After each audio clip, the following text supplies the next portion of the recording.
Hello, I'm Gary Arnold. I wanted to respond to the 4,000 or 5,000 people that responded yesterday to my comment that I would share about how to become a six-figure speaker. And after thinking about it overnight, I thought, if I could give 8 or 10 points about public speaking and how to be a six-figure speaker, which is a very elite club, by the way. There's less than 2% of the speakers out there that are six-figure speakers. If I could share that, these principles really have application to any business of any commerce that you're doing. I think any lifestyle that you're doing. So let me share with you 8 or 10 different ways that I think about being a six-figure speaker, which I've helped people in the last 30 years. Over the last 30 years, literally thousands of people work into that category.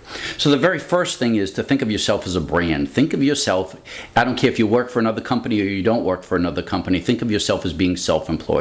Think of yourself as someone who has to market themselves, their product, and their service. And your product is part of the relationship that you are in. So you are the brand. Secondly, look at a way to get leverage. There are important concepts in these 10 concepts that I'm going to be sharing with you, but the overall most important concept is get leverage. Recognize that I posted yesterday on Facebook. We had a few thousand people respond to that too. But I said that there are 80% of the adult population now that's online. Being on the web is a tremendous way that you can prioritize your social sharing, social learning, social positioning. I said that there are over 5 billion cell phone users globally now. So you have to understand that using a phone is now a skill set right up there with reading, writing, and arithmetic. It is an important skill set. I shared with you that there are 113 billion monthly searches going on the internet right now. So you've got to understand about micro sharing. You've got to understand that when you work at positioning and identifying your message and sharing your message out there, that in order to extend relationships, you've got to do it on the net. You've got to recognize that micro sharing becomes an important part of how to generate leverage that's available to everyone on an equal plane today. There's a gentleman that's a good example of this leverage idea, and that's Barry Fowler, who was the founder of Silver Learning Centers. Barry was a junior high school teacher, but he recognized that when his parents of students came in, they had pain. They wanted to find a way that their children could better study, get better grades. So he recognized that there was an opportunity to solve a problem. And he positioned himself to be the person, the line person, who would be that person that could solve the problem. And then 5 years later, he's sold for $5.2 million and 118 franchises, this Silver Learning Center. So it's the idea of leverage that's available now. And your leverage might be the social network. Your leverage might be the internet. It's available so readily to everybody. So the third point is think about how you link in, and that's the social processing, the outsourcing, the organizational viral marketing, whether you're on Squeedo or Facebook or Twitter or LinkedIn or MySpace or Plaxo, it doesn't matter. It's just recognize that you are linking in, and that helps with your social marketing, and it helps with the search engine optimization. It helps with your leverage. Fourth point is set empowering goals, set empowering deadlines, be outrageous with your life, be outrageous with your goals. Open up new portals of opportunity that can meet your goals today. Old analytical mindset goals, they don't need to be the goals that you set for yourself today, because we have such a global opportunity. We have such an opportunity for leverage that we've never had before.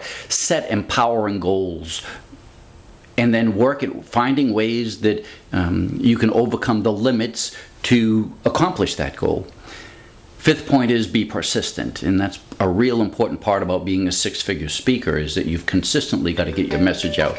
You've consistently got to find a way to meet with the public, share your message, find new tools that people are looking for, and you've got to share that you do superior work and that you have the the platform to deliver that superior work. So be persistent. That means doing a little bit every single day, consistently, persistently, and superior work. 6th point is just to know the rules. Know the rules of your organization, know the rules of your profession, know the rules of the relationships that you're in. When you know the rules, you can extend boundaries. And by that I mean in any profession that you are in any life that you're in, let's face it, there are winners and losers. And there are a lot more losers than winners. There are a lot more losers because they don't know the rules, they don't follow the rules, they aren't experts at the rules, they aren't experts at extending the rules because they don't know how to serve. Why don't they know how to serve the profession and the lifestyle that they're in? Why don't they know how to serve that lifestyle? Because they don't know what the rules are. So know what the rules are. Learn that. In a typical corporation of 10,000 people, you know, only about 2% of that, 200 people are going to earn $100,000. Listen to that again. In a corporation with a 10,000 employee base, 2% of them are going to be $100,000 or more earners.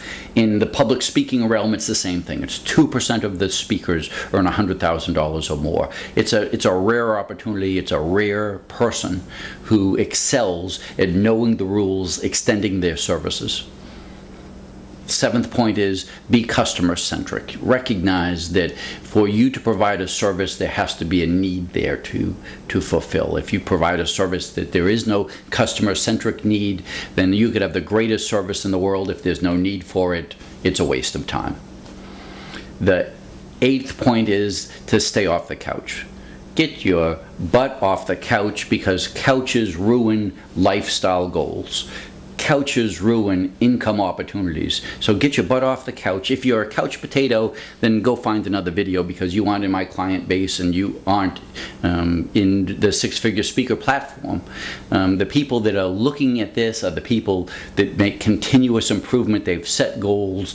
They're community-based. They're looking at leveraging their lifestyle and leveraging their passions so that they can share that passion with others and share the opportunity of how to solve problems. You are in the situation in the life that you're in so that you can heal that life, so that you can better that life, so that you can provide more opportunities for others easier, better, faster, cheaper. That's why you're here. So employ that. Make self-improvement a continuous part of your day. In Japanese, kaizen, continuous improvement.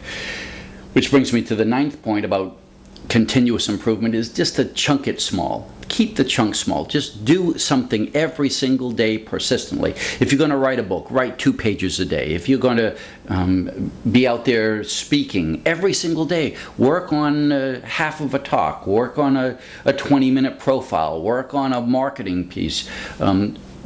Ask yourself, what can I do today that I can step forward? What can I learn? What can I share? How can I grow? Who can I talk to? Who can I network with? What platform is the best way to share this? How can I leverage this? So do something small every single day, continuous improvement. And lastly, change your mindset by asking empowering questions. And by changing your mindset, I mean, don't think about, oh, this is so hard. Listen to what you're just telling yourself. It's not so hard. It's ask yourself instead, what's the lesson learned? How can this be easier? How can I benefit from this? How can I help others by doing this? What's the lesson to learn here? That's how you ask an empowering question. Let me tell you a secret. When you ask yourself an empowering question, your brain sets into going through all kinds of processes about how can I answer this question. When you ask yourself an empowering question, your brain sets off in all kinds of ways, matrices of opportunities about how it can answer that question and solve that problem. I'll share something with you. If you're asking yourself, why is this hard? You'll get that answer too. So quick recap, ask empowering questions, look for continuous improvement, stay off the couch, get customer-centric, think about your customers' goals, know the rules of the organization and the lifestyle that you're in and the goals and the profession that you're in. Look for ways to empower yourself, your targets, your deadlines, stretch. Get leverage. And lastly, you are the brand. Thank you. Hope you enjoyed. See you later this week.